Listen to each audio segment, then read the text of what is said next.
Welcome to another episode of the UCLA Bruins Insider Podcast. As always, I'm your host, Connor Moreno, lead writer for UCLA Bruins on SI. And today we're going to talk about some football recruiting. We're going to do a little football roundup. UCLA had a huge week in recruiting, tons of visits, a few new commitments, and it was all highlighted by four-star offensive lineman Micah Smith. This is the highest rated recruit in head coach Deshaun Foster's tenure at UCLA. He's a four-star. On3 has him rated as a 90. He's the 23rd best offensive lineman in his position, according to On3. It comes from Vero Beach, Florida. This is just another indictment on Foster's kind of ideology of going coast to coast and building real relationships with people. I mean, he got Micah Smith all the way from Florida to commit to UCLA after his visit. And that's not the only one that they got over the weekend. They also had and this is all for the 2026 class, by the way. They also had defensive back Justin Lewis flip his commitment from North Carolina and Bill Belichick to UCLA. He's from Rancho Cucamonga. His high school was on a 7v7 visit to UCLA for a 7v7 tournament. And as soon as he got the offer, literally, he got the offer on Sunday, and he flipped his commitment on Sunday. And it's not just him. Another defensive back, a safety from Rancho Cucamonga, Joshua Mensah, he also committed to UCLA this weekend. So tons of commitments. They're not the only ones, but I mean, yeah, the Bruins are going crazy. They're shooting up the rankings.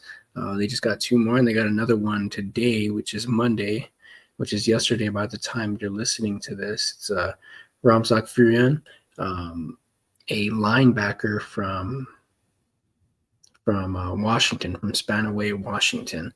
He committed today as well. After his official visit, he was talking about how linebackers coach Kai Malo was a huge reason that he committed. Malo took a visit to Fruin's house and detailed his development plan, detailed what it's going to be like being coached by him, and just everything that comes with going to Westwood and developing as a linebacker. UCLA, they've had a few really good examples of development at that position, which is another reason why the Washington product went ahead and decided to commit to UCLA. So yeah, it was just another huge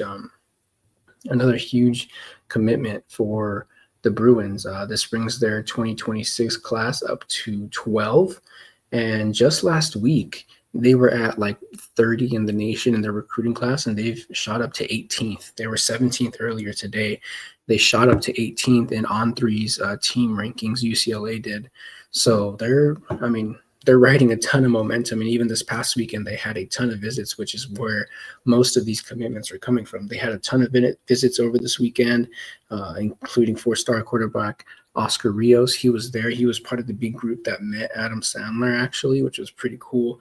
They posted that to a whole bunch of their social medias.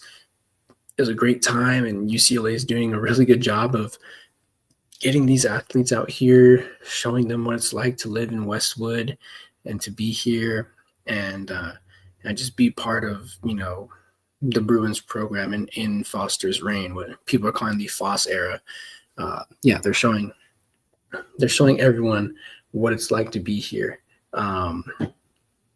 In other recruiting news, real quick, a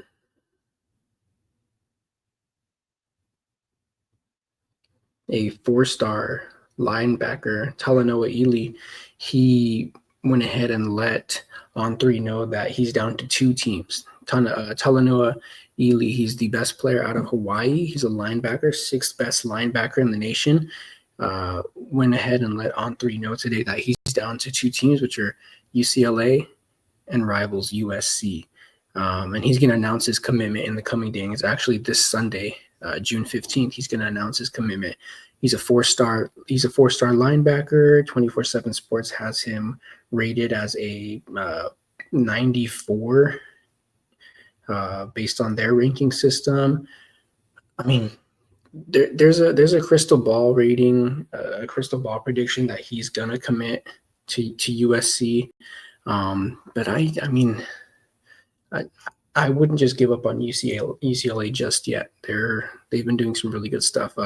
Ely, he would be UCLA's top prospect in the 2026 class. He would also be Deshaun Foster's biggest recruit thus far. Just a couple days ago, he signed his highest rated recruit, and if he lands Ely this coming weekend, it'll be his new highest, which is really good. And the Bruins are feeding off a ton of momentum from this visit, and they're gaining steam. They're gaining people. They're building up their recruiting class. It's going to be really good. On three. Speaking of Ely, still on three has